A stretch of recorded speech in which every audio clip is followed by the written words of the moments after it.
is Miss Christina, and today I'll be showing you how to make some salt dough ornaments. These would look beautiful on your Christmas tree, and they'd also make really great gifts for friends or family. And they are pretty easy to make. All you really need are 3 ingredients to get started. Those would be flour, salt, and warm water. You also need several tools like a big mixing bowl, a large spoon, some measuring cups, a rolling pin, parchment paper or waxed paper, a straw, and some cookie cutters. Or if you don't have cookie cutters, you could also use things from around the house like jar lids. If you want to decorate your ornaments, some optional supplies would be paint, paintbrushes, glitter, Mod Podge, ribbon, yarn. Those are just some ideas. Of course, you can be creative and use whatever you want. All right, well, I think I have everything here, so let's go ahead and get started. Start by combining 2 cups of flour, 1/2 cup of salt, and 3/4 of a cup of water into your mixing bowl. You're supposed to stir and pour the water at the same time, but I found that a little difficult, so just do the best you can. By the way, this recipe should make between 15 and 20 ornaments, depending on the size of your cookie cutters and how thick you roll the dough. But feel free to adjust the quantities to suit your needs.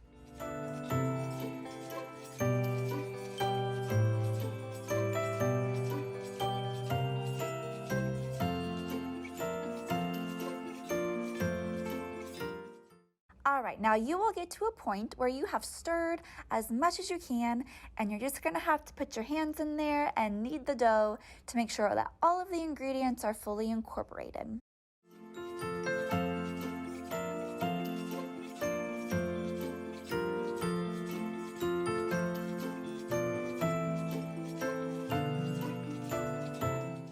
Once the dough has come together, lay down a piece of parchment paper or wax paper. Take a good sized ball of dough, lay it down on top of the parchment paper, and then layer another piece of paper on top. So it's kind of like making a sandwich with your dough. Now you can start rolling out your dough. Ideally, you want the dough to be about 1/8 of an inch thick, and try to get the thickness as consistent as possible so that everything cooks evenly.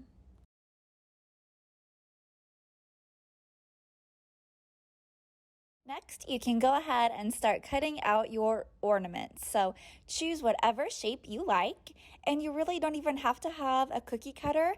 I've seen where kids have done handprints or footprints, which would make a really cute keepsake. These can last for many, many years, so that would be a really sweet memory to have.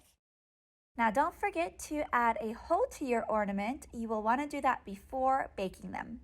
And an easy way to do that is by using a straw. Now just peel away all the excess dough, and mine seems to be a little sticky. I probably could have added a bit more flour, but I think it'll be okay.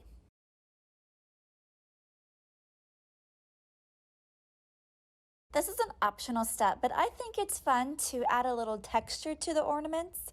I'm going to use my fork and straw to do that, but look around your house and see what interesting things you can find.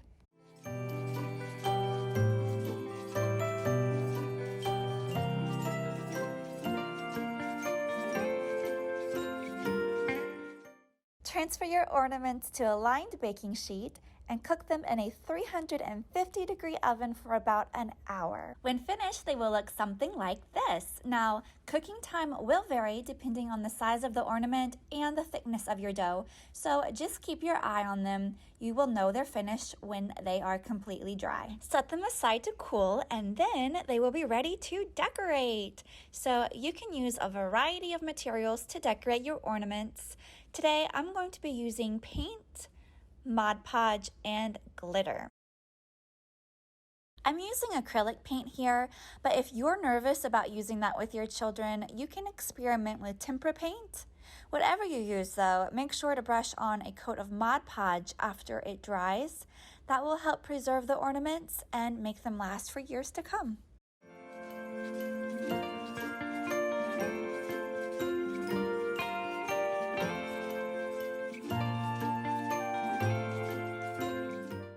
Using glitter can also be really fun. Just brush on a layer of Mod Podge, sprinkle on a generous amount of glitter, don't be shy with it, and then shake off all the excess. To seal the glitter in place, add a second layer of Mod Podge after it dries.